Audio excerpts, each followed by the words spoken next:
kind of wore out, I think. Looks like I'll be buying new calipers. Right there. Welcome back everybody to How Did Garage. This video really ain't gonna be discussing the parts I'm putting on. This is most of the how-to. We got shock, struck, springs. We got Nova, CV axles, brake, rotors, all that stuff. Upper control arms, the front and the back. So the times when everything starts is gonna be right here. If you want to skip to a certain thing you want to figure out, or you can just watch it all the way through. Let's get started. All right, so just in case you're wondering, I got this on the trailer just because I don't want to do it in gravel, and it gets it up a little bit higher. It'll be better for videoing and working on it. I went ahead and got the tire off. If you don't know how to get the tire off, you probably don't need to be doing any of the rest of this. Starting off, you got to take the calipers off. There's two bolts back here. You got two, one here, one down there. Save your bolts in a nice safe place. You know about these, I like these.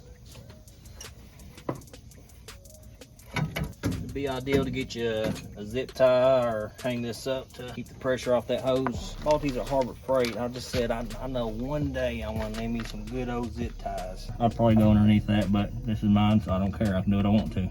Just keep the pressure off the lines. Now you can take the brake pads off. These didn't look too bad, but yeah, these didn't look too bad though. Ooh. Ooh. Ooh.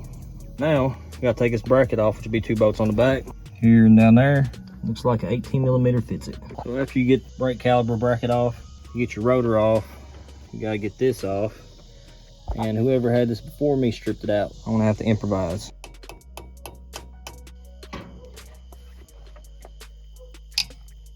That was easy.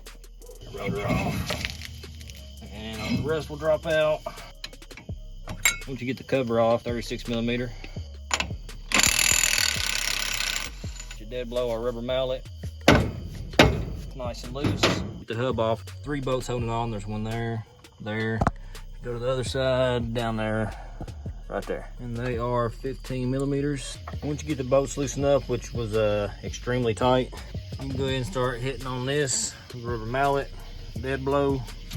If you're changing it out, a hard hammer, and break it free. Also try to watch out not bend your dust shield.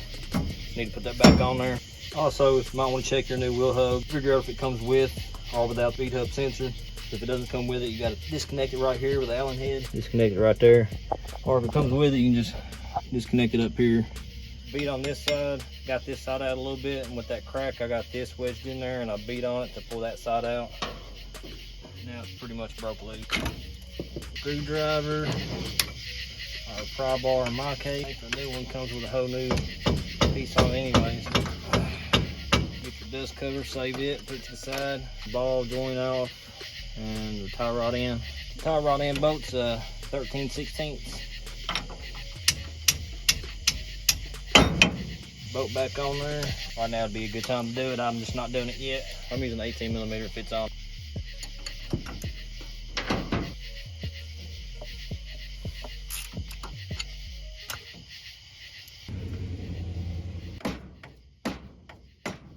Pickle fork or pry bar. Pickle fork's probably preferred. Bad ball joint. Now we're ready to take off this bottom ball joint. I'm not sure what size this is, but only universal ring. Pickle fork again, put it in there. Watch your toes. Now that we're at this point, I'm gonna go ahead and take the CV axle out, get it out of the way. Then I'll be able to have easier access to taking the shock out. Strut. Back here is where the bolts is. CV axle.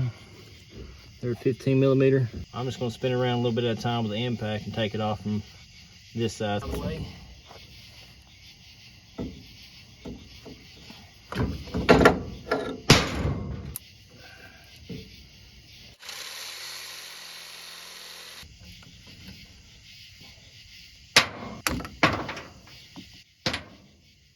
Brake hose bracket off. It should be a 10mm. I got the 3 bolts out. One of them had this little piece on there that popped off, and now I need to take these bolts. If you don't have a leveling block, yours won't look like this. It'll just be minus this block. But we got these bolts out. Block. Keep up with these pieces. These are important. 3 cambers.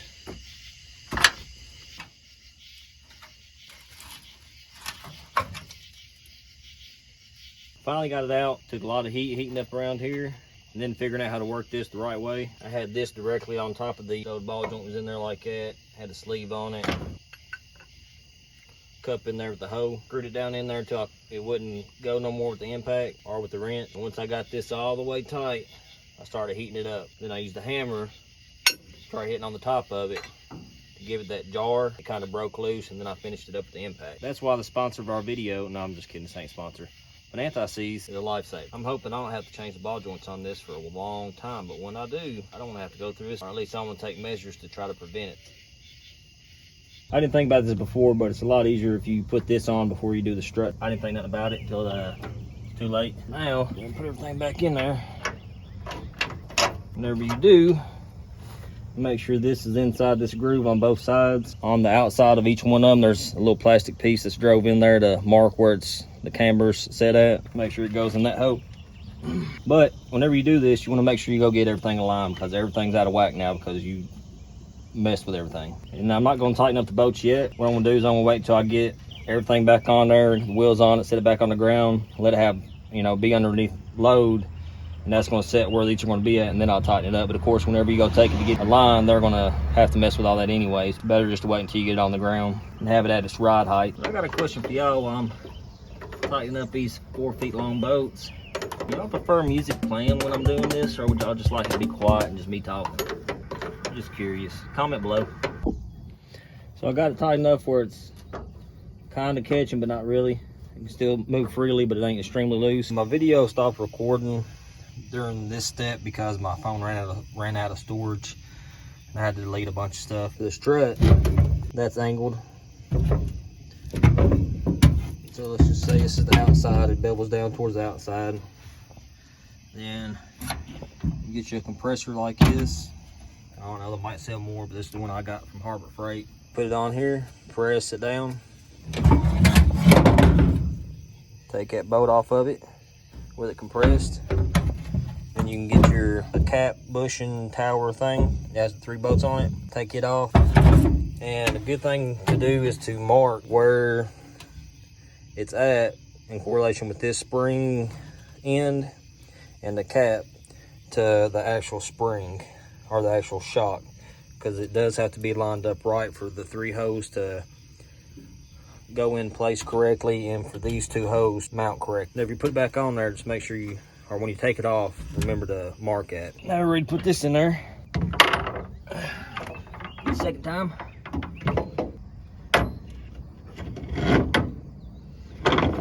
Me getting rid of these blocks. I had these long bolts in there. I got to find some grade 8 bolts that correct length now. Now, if you have issues with these going in and these lining up, that means you didn't clock this rubber garment up here, this strut bushing or whatever. You didn't clock it correctly with your ears down here. And you're probably going to have to put the clamp back on there, loosen it up, and line everything up. The way I did it is I looked off the old one whenever I took it off, which had the front bolt lined up with right here where the spring met with the garment, and that was lined up pretty much center with the front of the shock. These are 18 millimeters. 18 millimeter. But my accent's unbearable for some of y'all. I'm sorry. Not. Got another question for y'all. Are y'all a short stroker or a long stroker? A short fast or long slow? Are y'all like, or do y'all go? Which one do y'all prefer? Kind of like to mix it up, you know, keep things interesting. Another key note: don't rush it. You know. Make sure you got time to do this stuff properly. Don't do how I do it. I mean, I guess do it how I'm doing it. That's why you're watching, you know, how I did it. But, I mean, do it right the first time. Measure once, cut twice.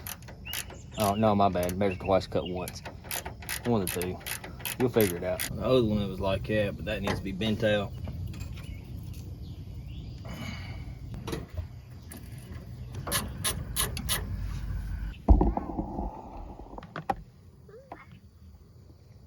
Little helper. Helping me lose everything. Little man. What? Give me a 9/16. Are we ready to put the knuckle back on?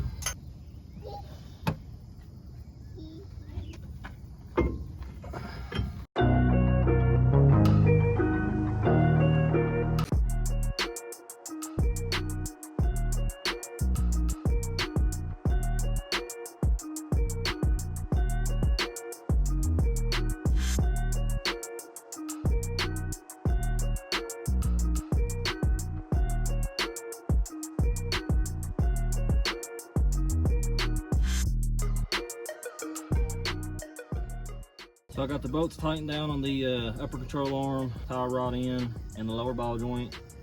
All of them I got really tight. The bottom one had a castle nut on it, cotter key, put that in there. Got this cleaned up, Brillo pad, wire brush. This is where you mount your CV axle to your front differential, 15 millimeter.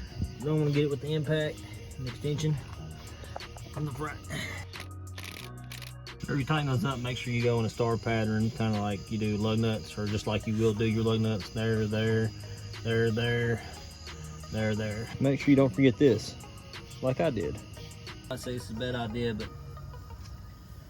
well, I don't like fighting these. Like that, but facing up and to the front. So I'll go in there like this. Perfect. These will snap on like so. This will snap here. This will go on the plug-in that was attached to the strut bolts. Now these is really tight coming off. So I'd get them really tight going back on. Make sure you put some grease on this before you slide it in. Also be a good idea to check these, make sure these move freely, and take them out. Apply grease to them again, clean them up if they're dirty and cruddy. Oh, okay. Wet. Max, I won't litter my lap. Big ass lap dog. So after looking it up, I found it on A1 Auto, but so I put this on the right side. These are facing towards the front of the vehicle. So it spins this way into it. Not this way, but this way. So this will be passenger side. Now would be a good time to go ahead and put the springs on. Also, it comes with this copper, silicone, anti-seize, something. Put this in all the contact patches, besides on your brake pads and rotors. Help out with squeak. So I want to apply some on the back of it. Then whenever I put the brakes on, I'll apply some right where it kind of will be sliding in here. And then on the back where the actual caliper pistons hits the brake, and on the other side where the hook.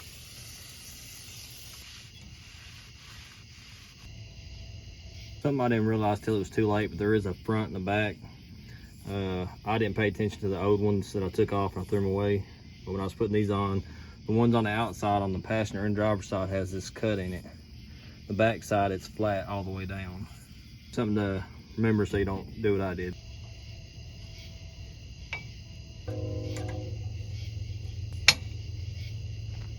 Now you get your brake pad, put it on there, get your C-clamp or your special brake caliber compressing tool, and compress your pistons so you can slide it on.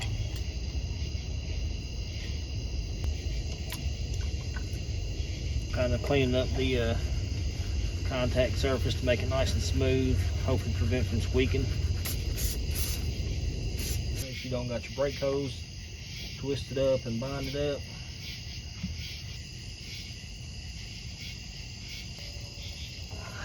Double check everything.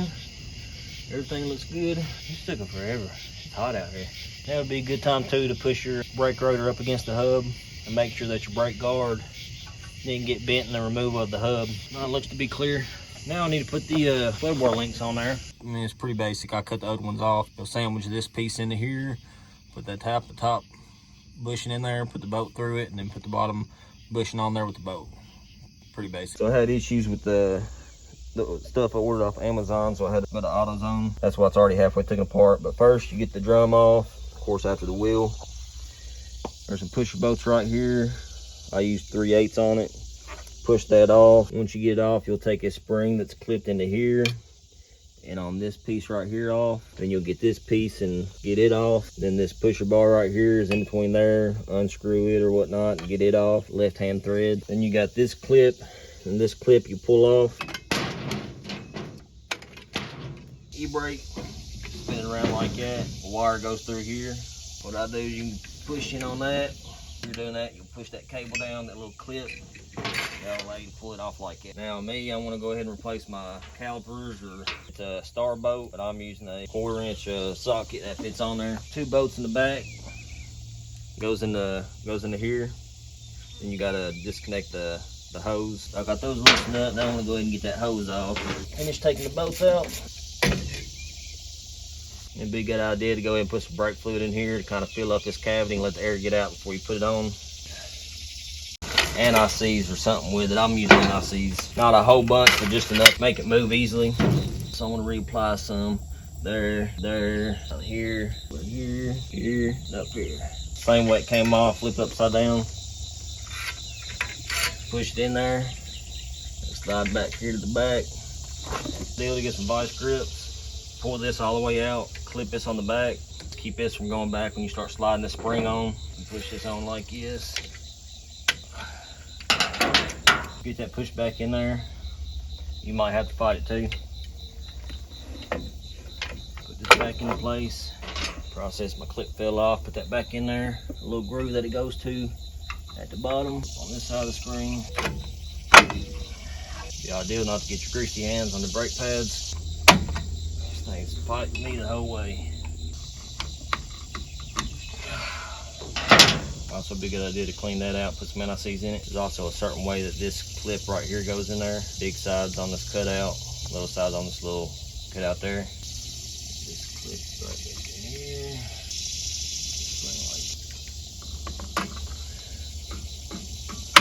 Clean up your new drum with some brake fluid.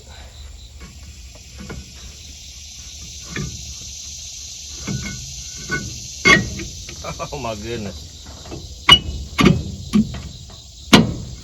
It's amazing what happens when you get the right part. So that might be a little too loose. You want it to be a little snug. This don't even feel like it's catching. Pull it back off and loosen this up to push those out. Pull out on this a little bit because that right there attaches to the gear. And to push out, you want to spin this up. So you can pull that out like that and then move it out to push it out. You can kind of hear it, it's just kind of hitting. Well, finally got done. That's gonna wrap it up for this video. If you like it, if it helped you out, like, subscribe. See you next time.